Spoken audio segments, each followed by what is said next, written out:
classical music for everyone. If I ask you what comes to mind, if you think of classical music, you will probably think of such iconic figures like Bach, Mozart, Chopin, Liszt, Schubert, Scarlatti. In short, a whole lineup of famous names. If we compare Bach and Mozart, we'll notice that their works are completely different.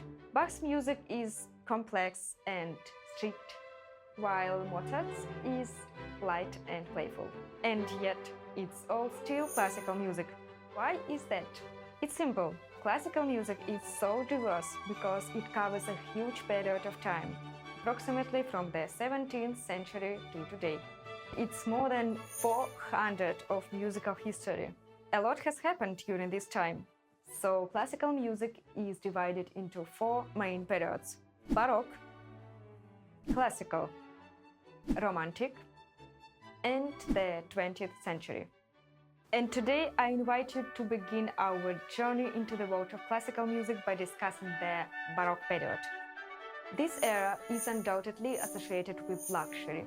If Baroque were a person, it would wear the brightest, most extravagant outfits, have elaborate curls in its wig, and display its importance in every gesture.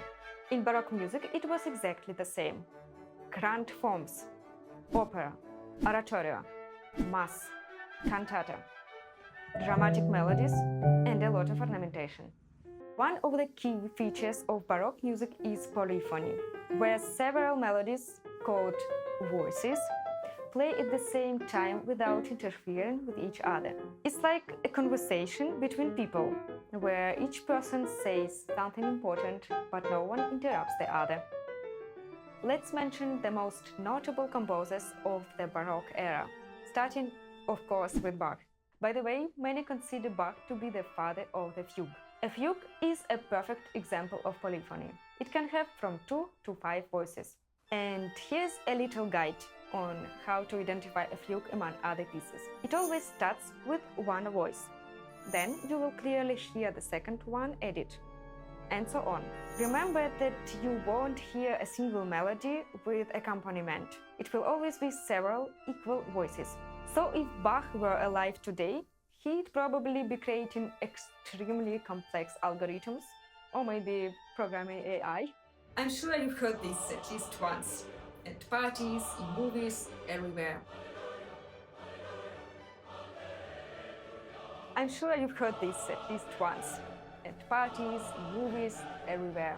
And this, my friends, is Georg Friedrich Handel, another composer of Baroque era, famous for his oratorio Messiah and that iconic Hallelujah. If he were alive today, he'd definitely be composing music for major blockbusters. And of course, we can't forget another genius of Baroque era, Antonio Vivaldi.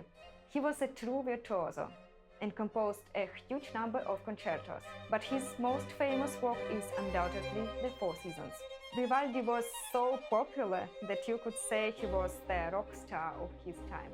If he were alive today, he would certainly have an army of fans and his own YouTube channel with millions of subscribers. If you want to dive deeper into this era, start your journey with these 5 pieces. And let me know what you think of this format and which topics I should cover in my future videos. See you soon!